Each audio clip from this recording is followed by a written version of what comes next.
예, 오늘 저희에게 주신 하나님의 말씀은 신약성경 고린도후서 12장 7절로 9절 말씀입니다. 고린도후서 12장 7절에서 9절까지의 말씀, 신약성경 298편에 있습니다. 고린도후서 12장 7절에서 9절까지의 말씀, 우리 찾으신 분은 함께 읽도록 하겠습니다. 여러 계시를 받은 것이 지극히 크므로 너무 자고하지 않게 하시려고 내 육체에 다시 곧 사단의 사자를 주셨으니 이는 나를 쳐서 너무 자고하지 않게 하려 하심이니라. 이것이 내게서 떠나기를 위하여 내가 3번 죽게 각오하였더니 내게 이르시기를 내 은혜가 네게 족하도다. 이는 내 능력이 약한 데서 온전하여 짐이라 하신지라. 그러므로 도리어 크게 기뻐함으로 나의 여러 약한 것들에 대하여 자랑하니 이는 그리스도의 능력으로 내게 머물게 하려 함이라. 아멘. 예, 종료주일 오늘 저는 고린도후서 12장 7절에서 9절의 말씀을 본문으로 가시나무새라는 제목으로 여러분과 주시는 함께 나누기를 원합니다. 여러분의 인생을 살면서 가시에 찔려보신 경험이 있으십니까? 여러 가지 가시가 있겠죠. 장미 가시도 있을 테고, 생선의 가시도 있을 테고, 또 벌의 침과 같은 가시도 있을 테고, 이와 같이 가시는 우리를 찌르고 우리를 아프게 하는 것입니다. 그리고 가시는 우리의 피를 흘리게 하는 것입니다.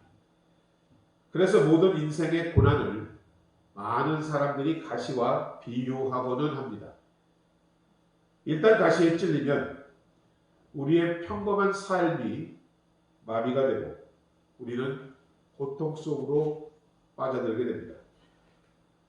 때로는 우리 육체를 찌르는 그런 가시보다도 훨씬 더 예리한 가시가 우리의 마음을 찔러 우리의 심령에 고통을 당할 때도 많이 있습니다. 자, 이렇게 보면 인생과 가시는 뛸래야 뛸 수 없는 불가분의 관계라고 보여지는데, 과연 우리가 이런 인생의 가시에 찔릴 때에 우리는 과연 어떻게 해야 할까요? 오늘이 바로 주님의 고난주간의 시작이신 종료주일입니다. 2000년 전 이 땅에 오셔서 십자가 길을 걸어가기 시작하신 예수 그리스도의 고난을 우리가 함께 묵상하면서 우리들의 인생 가운데서도 이러한 우리가 경험하는 고난의 가시의 의미에 대해 함께 돌아보기를 소망합니다. 오늘 함께 읽으신 고린도후서의 본문을 보면 사도 바울은 인생의 가시에 찔렸다라고 고백하고 있습니다. 그 사도 바울은 오늘 본문에서 이 고난의 가시에 대해서 어떻게 반응을 보이며 어떻게 행동을 해야 하는지에 대해서 우리에게 가르침을 주고 있는 것입니다. 고난을 생각하고 고난을 묵상하는 이 주간, 우리가 주님의 고난에 함께 동참하는 의미로 우리 인생 가운데 이 고난의 가시에 대한 성경적인 방법을 함께 살펴보고자 합니다. 먼저 우리는 인생의 이러한 가시가 우리를 찌를 때에 이 고난의 가시가 옮겨지도록 하나님께 기도해야 할 줄로 믿습니다. 오늘 본문 7절에서도 바울 사도는 내 육체에 가시가 있다고 하면서 이 가시가 무엇인가에 대해서 이야기를 구체적으로 하고 있지는 않습니다. 그러나 많은 신학자들이 이 바울의 가시에 대해서 의견이 분분함을 알고 계실 줄로 믿습니다. 그 중에 가장 많이 다수설로 등장하는 내용이 바로 안질설입니다. 눈이 안 좋았다는 얘기죠. 다메섹 도상에서 사울이 예수 그리스도의 빛을 보고 눈이 먼 적이 있었습니다. 아마 그것을 근거로 하고 있는 것 같습니다. 이렇듯 바울에게는 눈에 쉽게 나지 않는 안질의 고통, 가시가 있었다라는 것입니다. 이를 증명하는 여러 군데의 말이 나오지만 특별히 갈라디아서 4장 14절에 보시면 사도 바울이 갈라디아 성도에게 보낸 성서 편지에서 이렇게 말을 합니다. 너희들이 할 수만 있다면 너희들 눈이라도 빼어서 나에게 주고 싶어 했다는 것을 내가 알고 있다라고 바울은 이야기하고 있습니다. 아마 갈라디아 성도들은 이 바울 선생이 늘 눈 때문에 고통받고 힘들어하는 것을 보고 우리 눈이라도 뽑아서 선생님께 드리고 싶다라는 그런 마음으로 아마 바울을 섬겼던 것 같습니다. 갈라디아 6장에서도 보면 바울이 자기 손으로 큰 글씨로 성경을 썼다라고 말하고 있습니다. 우리도 나이가 들수록 점점 글이 보이지 않아서 돋보기라는 것을 쓰지요. 그런 의미에서 볼 때도 아마 그 강렬한 빛이 그의 눈을 약화시키지 않았는가라는 것이 바로 안질서입니다. 그런가 하면 이에 이견을 내는 사람들 중에는 그 눈이 좀 안 좋다는 것 가지고 그것이 인생 가운데 시험거리가 되겠느냐라고 생각하면서 당시 사람들로서는 가장 부끄러워했던 질병 중에 하나인 간질병이 바울에게 있었다라고 주장하는 사람도 있습니다. 그 밖에도 여러 가지 자잘한 의견들이 있지만 심지어는 설이라고 붙이기도 그렇습니다만 마누라설도 있습니다. 무슨 말씀이냐? 바울은 평생 독신으로 지낸 사람입니다. 그런데 어떤 학자들은 바울이 한번 결혼을 했다가 요즘 말로 돌싱이 되었는데 하도 마누라한테 이전에 혼나서 아이고 더 이상은 결혼 생활을 하지 말고 평생 혼자 살아야지라고 결심하면서 아마 잠언서의 그 다투는 여자와 함께 큰 집에 사는 것보다 웅막에 혼자 사는 것이 좋다라는 구절을 바울이 제일 좋아했을 것이라고 주장하는 억측도 있습니다. 아무튼 이 바울의 인생의 가시, 고난의 가시에 대한 정답은 그 누구도 정확히 알 수는 없습니다. 그러나 그 인생의 가시가 어떠했든지 오늘 그 고통에 대해서 사도 바울은 자기를 찌르는 이 육체의 가시를 갖게 되었을 때에 이에 대해 어떻게 행동했는가, 그것이 우리를 위하여 말씀하고 있는 것입니다. 본문 8절에서 이야기합니다. 이것을 내게서 떠나기 위하여 내가 3번 주께 간구했다라고 합니다. 3번만이 아니겠지요. 고통이 매일 나에게 떠나지 아니하는데 어떻게 기도하지 않을 수 있겠습니까? 매일, 매 시간, 매 초 마음속에서 기도가 올라왔을 것입니다. 하나, 정말 목숨을 걸고 진지하게 하나님께 3번 기도했는데 그 육체의 가시가 떠나지 않았다라고 바울은 말하고 있습니다. 우리 예수님도 십자가라는 커다란 고난을 앞두고 겟세마네 동산에서 기도하셨습니다. 할 수 있거든 이 잔을 내게서 옮겨 주옵소서. 얼마나 그 고통이 심했고 그 기도가 간절했는지 땀이 핏방울이 되어 땅에 떨어졌다라고 했습니다. 주님도 3번에 걸쳐서 이 간절하고 진지한 기도를 하나님께 하셨던 사실을 우리는 알고 있습니다. 성경은 우리가 고난을 만날 때, 고난의 인생의 가시를 만날 때 무엇보다 기도하라고 우리를 초청하고 있습니다. 야고보서의 초청도 그렇습니다. 고난 당하는 자가 있느냐? 저는 기도할 것이요. 사랑하는 여러분, 우리가 하나님 앞에 기도로 다루지 못할 고난은 존재하지 않는 줄로 믿습니다. 여러분의 믿음의 기도는 어떤 고난도 옮길 수가 있는 것입니다. 이것을 믿는 복된 여러분들 되시기를 주의 이름으로 축원드립니다. 이것은 성경의 분명한 약속이기 때문입니다. 마태복음에도 보면 간질병 들린 아이 하나를 제자들이 고치려다가 실패한 기록이 있습니다. 그때 예수님께서 그 실패의 원인을 이렇게 진단하십니다.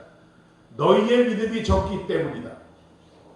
만약 너희에게 겨자씨 많은 하날 만한 믿음이 있었더라도 이 산을 영에서 저 산으로 옮겼을 것이다. 그리고는 이 사건의 마지막 부분에서 주님이 말씀하십니다. 기도 외에는 이런 것을 할 수가 없다라고 주님은 분명히 말씀하고 있는 것입니다. 다시 말씀드리면 믿음으로 여러분이 기도할 때 어떤 인생의 고난도, 태산과 같은 인생의 가시도 우리에게서 옮겨질 수 있다라는 말씀입니다.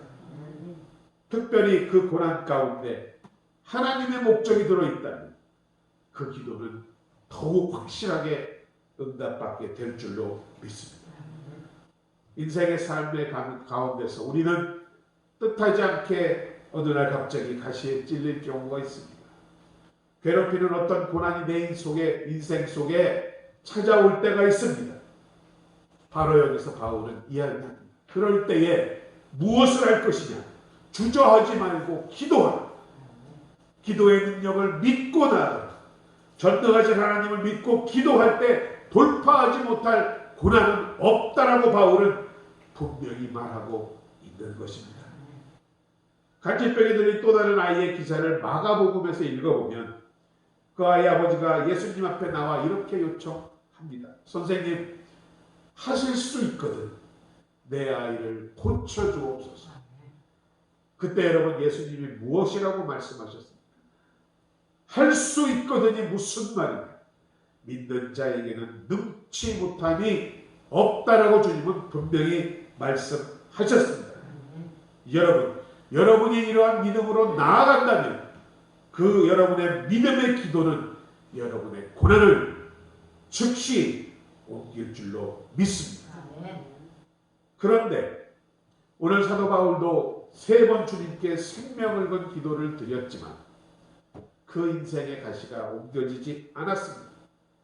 우리 가운데도 기도하고 새벽에도 기도하고 금식도 해보고 철야도 해보고 울어도 보고 때도 써보고 기도했는데 그 고난이 옮겨지지 않을 때가 있습니다. 여전히 그 고난은 나를 찌르고 계속해서 나를 괴롭게 합니다. 사도 바울도 3번이나 진지하게 하나님께 기도를 했는데 그 가시는 아직도 떠나지 않고 바울을 계속 찌르고 있습니다. 바로 여기서 사도 바울이 제시하는 2번째 성경적인 방법은 이 옮겨지지 않는 이 지긋지긋한 가시, 이 가시 속에 숨어있는 하나님의 목적을 발견하라는 것입니다. 우리가 기도해도 없어지지 않는 이런 끊임없는 고난 가운데에 기도를 하다 보면 자연스럽게 이런 기도가 나옵니다. 주님, 왜 이 고난이 저에게서, 우리 자녀들 가운데서, 우리 환경 가운데 떠나지 않습니까? 언제까지 이대로 두시겠습니까? 도대체 나를 계속 찌르는 이 가시가 언제까지 주님이 허용하실 것입니까? 라고 기도할 수 있을 것입니다. 고난을 당해보신 분들은 저의 이 기도에 동의를 하실 것입니다. 오늘 바울도 그러했습니다. 주님, 3번씩이나 나에게 이 가시를 떠나게 하여 주옵소서. 그리고 그랬지 않겠습니까? 날마다 그 가시 때문에 고통을 받을 때마다 주님 앞에 무릎 꿇고 기도하지 않을 수 없었을 것입니다. 사람들은 흔히 고난을 당할 때에 단순히 2가지를 가지고 생각을 한답니다. 고난의 문제를 이 2가지를 가지고 접근을 합니다. 첫 번째는 그 고난이 어디서부터 오느냐, 이것에 관한 문제입니다. 어떤 사람들은 모든 고난은 사탄이 우리에게 주는 것이다 라고 강조하는 분이 있는가 하면, 또 다른 사람들은 고난은 하나님의 주권 안에서만 허용되는 것이다. 그러나 분명한 것은 어떤 고난도 하나님만 주시는 것도 아니요 사단만이 주는 것도 아닙니다. 일단 고난은 사탄이 시작을 합니다. 우리를 괴롭힙니다. 그런데 하나님께서 그 우리의 고난을 바라보시면서 결국 그 고난이 내 자녀에게 궁극적인 유익이 되겠다라고 판단하실 때에는 그 고난을 허락하신다라는 말씀입니다. 바로 여러분들 잘 아는 욥의 고난이 그러하지 않았습니다. 어느 날 사단이 욥의 인생 가운데 찾아와 제약을 일으킵니다. 가축들이 하나 둘씩 죽어나가기 시작합니다.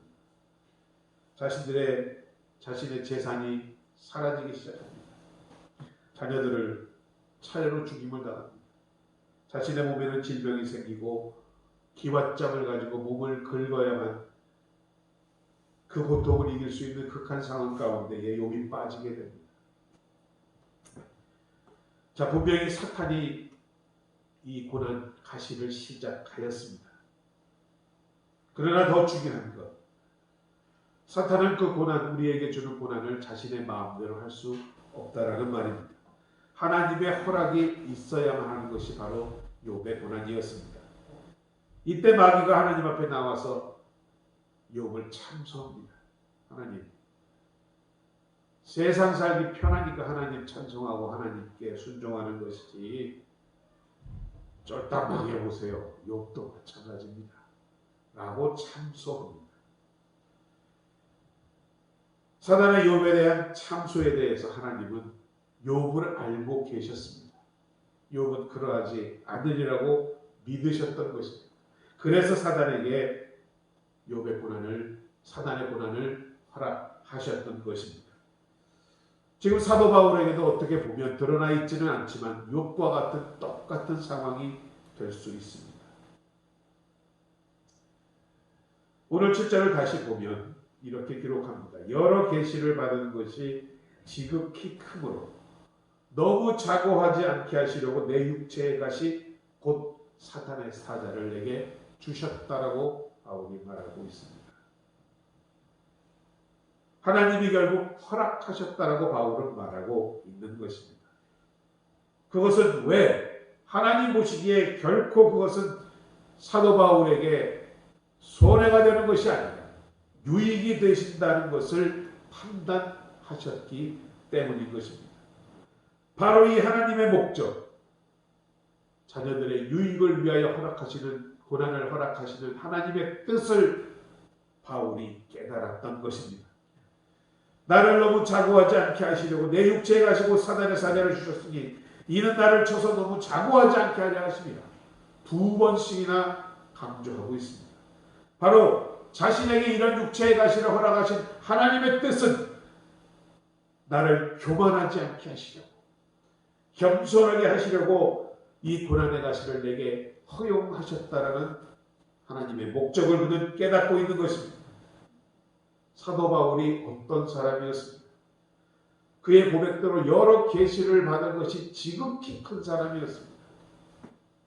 하나님의 놀라운 계시를 접했던 사람입니다. 하나님의 비밀한 세계를 경험했던 사람입니다.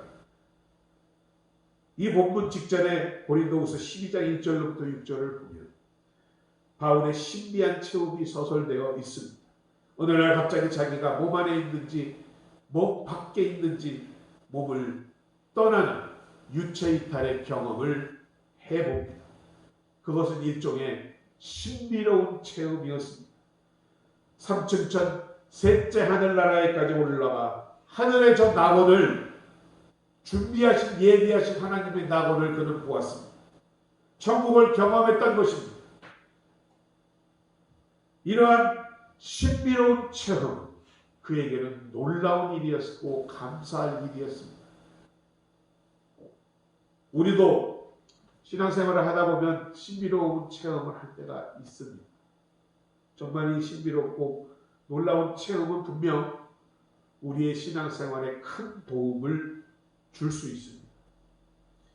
그러나 이러한 신비한 체험 중에 중요한 함정이 있는데 대부분 이러한 체험을 하는 사람들에게 일어나는 보편적인 함정은 바로 교만해지기 쉽다라는 것입니다.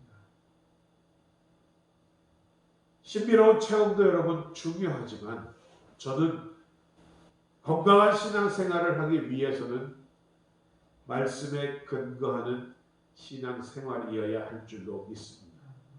눈에 보이는 기적을 보고 하나님을 믿고 말씀에 순종할 것이 아니라 하나님의 언약의 말씀을 믿고 순종함으로 하나님의 놀라운 신비로운 체험을 하시는 여러분 되시기를 주님의 이름으로 축원드립니다. 바로 그들 가운데 일어나는 교만이란 영적인 교만입니다. 당신들이 모르는 나는 놀라운 체험을 했어. 하나님의 깊은 비밀을 내가 깨달았고 기도할 때마다 하나님 응답해 주시고 하나님의 언어를 말하고 그 하나님의 뜻을 내가 미리 헤아릴 수 있고 나야말로 정말 하나님께서 인정하는 사람이야. 이것이 바로 이스라엘 다윗 다음에 거룩한 마음으로 여겨지는 히스기야의 마음이었습니다. 히스기야도 어떠했습니까? 그가 교만하여짐으로 이스라엘 가운데 하나님의 진노가 내렸다라고 말하고 있습니다. 이렇듯 영적 교만에 빠지기가 쉽다라는 얘기인 것입니다. 제가 아는 많은 영적인 능력자들, 저는 대연이, 창현이, 광현이만 할 때부터 저희 집에 너무도 많은 은사자들을 보았습니다. 정말 손만 대면 병이 뚝뚝 떨어져 나가고 저도 체험했습니다.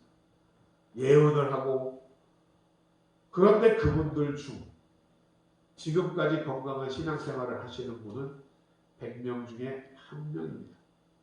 바로 이것이 여러분 영적 교만의 함정이라는 것입니다. 그래서 바울에게 이 당시 어느 누구보다도 하나님을 체험하고 맛보았던 바울에게 하나님은 육체의 가시를 허용하셨다라는 것입니다. 겸허하게 하나님 앞에 서서 하나님만 의지하고 가는 삶, 그 삶이 바로 무엇보다도 중요하고 유익한 삶이라는 것을 바울이 비로소 깨닫게 된 것입니다. 로마서 8장 28절의 고백과 같이 그래서 바울은 사랑하는 자 그의 뜻대로 부르심을 입은 자들에게 모든 것, 여러분이 당하는 오늘의 고통, 오늘의 삶의 잠 가운데 인생의 가시, 내 마음과 육체를 계속 찌르는 이 괴롭히는 아픔까지도 합력하여 선을 이룬다. 이 하나님의 선한 유익과 목적을 깨달았다는 말씀입니다. 자, 이와 같이 고난이라는 가시가 우리를 찌를 때에 첫 번째로 할 일은 바울은 기도하라고 합니다.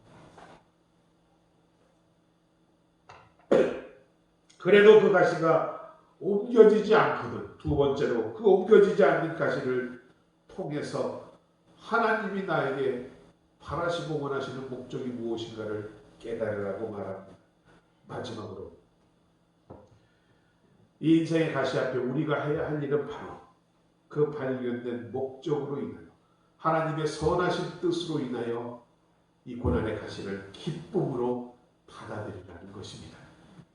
하나님이 나를 겸손케 하기 위해서 자고하지 않게 하시려고, 그래서 육체의 가시 때문에 주님 앞에 늘 기도할 수밖에 없고 하나님을 전적으로 의지할 수밖에 없고 내가 인생의 주인이 되는 것이 아니라 나는 단지 하나님을 의지하는 하나님의 종일 뿐이다라고 고백할 수밖에 없게 되었다면, 이것을 하나님이 허락하셨다면 이 가시는 아프지만 이 가시를 기쁨으로 받아들여야만 한다라고 바울은 말하고 있는 것입니다.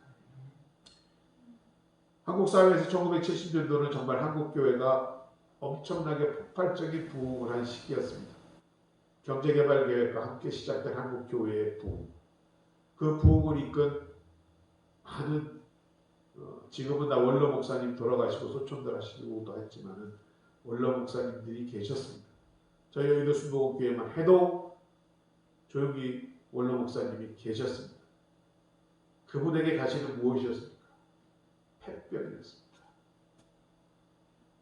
떠나지 아니하는 육체의 연약함. 기도할 수밖에 없어요, 여러분.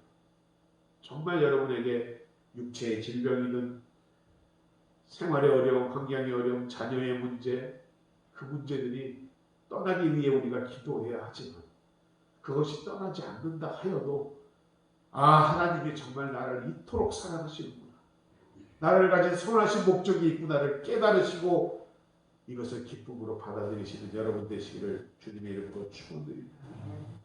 당장은 그 목적을 깨닫지 못한다 하여도 하나님은 반드시 선하신 목적을 우리에게 갖고 계신다는 믿음만 있다면 우리는 이 고난 앞에 기쁨으로 반응할 수가 있어야 합니다.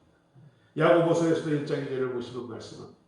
너희가 여러 가지 시험을 만나거든 온전히 기쁘게 여기라. 온전히 기쁘게 여겨라. 감정적으로는 용납이 안 됩니다. 상황이 바뀌지 않고 계속 어려울 때 어떻게 온전히 기쁘게 여길 수 있다라는 말이에요. 그러나 여러분 여기서 주목하시기 바랍니다. 너희가 여러 가지 시험을 만나거든 온전히 기쁘게 여기라는 말씀은 여러분에게 부탁하는 말이 아닙니다.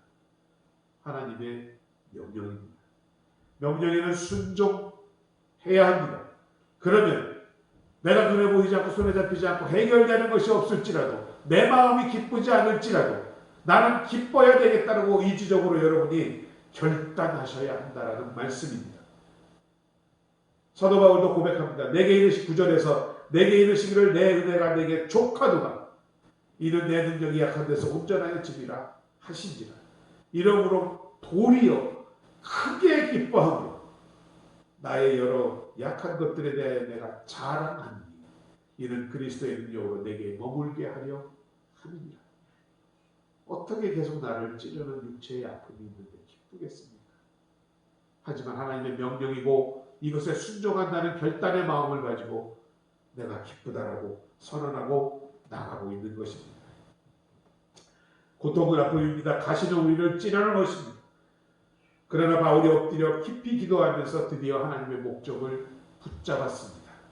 나를 겸손하게 하시려고 또 이 가시 때문에 하나님을 늘 내가 바라보고 의지하게 하시려고 그리하여 하나님의 일을 할 수 있도록 하나님께서 나를 붙드셨음을 알았다라는 것입니다. 아프지만 괴롭지만 기도할 때마다 이 아픔을 통하여 주님이 나와 함께 하시고 이 아픔을 통하여 내가 여전히 기도할 수 있고 하나님의 인재를 체험하며 하나님의 능력을 경험했다면 나는 내 약함을 기뻐하고 자랑할 수 있다라고 그는 말하고 있는 것입니다. 바울이 이런 고백을 할 수 있었던 이유, 그것은 바로 예수 그리스도의 삶 가운데서 그가 깨우쳤던 것이었습니다. 마지막 고난의 한 주간 그리고 십자가를 앞둔 마지막 고난의 저녁 그 밤을 한번 생각해 보시기 바랍니다. 다가오는 십자가 앞에 주님도 제일 먼저 하신 일은 아버지 이 잔을 내게서 옮겨주옵소서라고 기도하셨습니다. 인간의 연약함을 입고 오신 우리와 똑같은 성정의 주님이셨기에 그러나 주님은 기도 가운데서 깨닫습니다. 이 고난 속에서 하나님이 나를 보내신 목적이 있음. 그것이 바로 십자가라는 것을 그는 깨닫게 됩니다. 그래서 주님은 마침내 어떻게 기도하십니까? 주여 내 뜻대로 마옵시고 아버지의 뜻대로 하옵소서. 자신을 내어주고 계십니다. 내가 십자가에 피 흘리고 고통을 받음으로 이 가시를 내가 온몸으로 받아내므로 나의 피 흘림을 통하여 많은 하나님의 백성들이 죄사함을 받고 구원을 경험하고 전능하신 하나님 앞으로만 나올 수 있다면 십자가 위에 주님은 히브리서 12장 2절의 말씀과 같이 믿음의 주여 또 온전케 하시는 이 예수를 바라보자 저는 그 앞에 있는 즐거움을 위하여 십자가를 참으사 부끄러움을 개의치 않으셨다라고 말씀하고 있는 것입니다. 십자가는 극심한 고통이고 아픔이었습니다. 그러나 주님은 십자가 앞에 있는 즐거움을 바라보셨습니다. 하나님의 목적을 기쁘게 받아들이시고 순종하셨던 것입니다. 그리하여 그 십자가를 지심으로 지금 우리가 이 자리에 있게 될 줄로 믿습니다. 설교를 마치겠습니다. 가시나무새의 아름다운 전설의 이야기가 있습니다. 이 가시나무 새는 일생에 단 한 번 우는 전설의 새라고 합니다. 그런데 그 단 한 번의 울음이 세상의 어떤 소리보다도 아름다운 소리였다고 합니다. 가시나무 새는 자기 보금자리 둥지를 떠나는 바로 그 순간부터 가시나무를 찾아 헤맵니다. 이 땅에 오신 예수님께서 가시나무인 십자가를 향하여 가신 것과 같이, 그리고 가장 길고 예리하고 날카로운 가시를 발견하는 순간 이 가시나무에 스스로 찔려 피를 흘립니다. 그리고 죽어갑니다. 그 죽어가는 그 순간 그 가시나무 새의 생애 가운데 가장 아름다운 노래를 부르기 시작한다는 것입니다. 가장 아름답고 가장 순수한 것은 가장 처절한 고통 가운데서 피어나는 노래라는 것입니다. 십자가 위에 고난을 당하신 예수님, 이 새의 운명이 바로 예수 그리스도의 모습이었다라고 생각합니다. 그가 이 땅에 오시면 십자가를 위해 오셨습니다. 둥지를 떠나면서 십자가 가시나무를 향하여 향하셨습니다.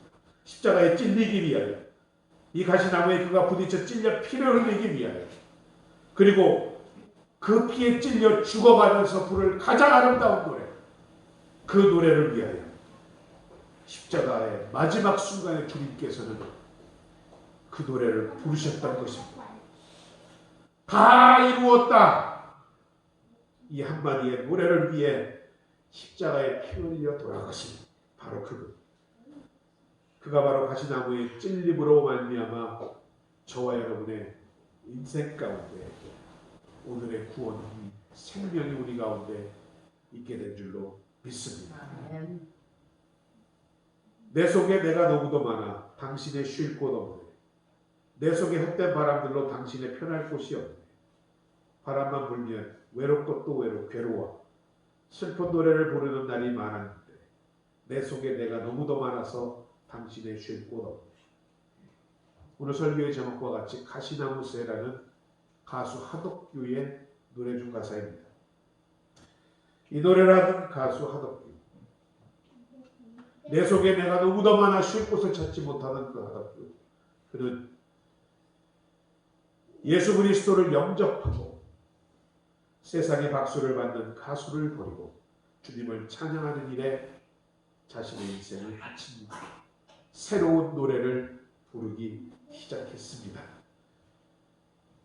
자, 오늘 이 시간 우리가 십자가 나무 위에서 당신을 위하여, 나를 위해 찔리고 돌아가신 예수 그리스도를 바라보시는 분들이라면 저와 여러분의 마음속에 우리는 새로운 노래를 부를 수 있어야 할 줄로 믿습니다. 삶은 아직도 고통이지만, 가시는 아직도 우리를 여전히 찌르고 있지만, 그러나 이 고통 속에서도 마음속에 솟아나오는 기쁨,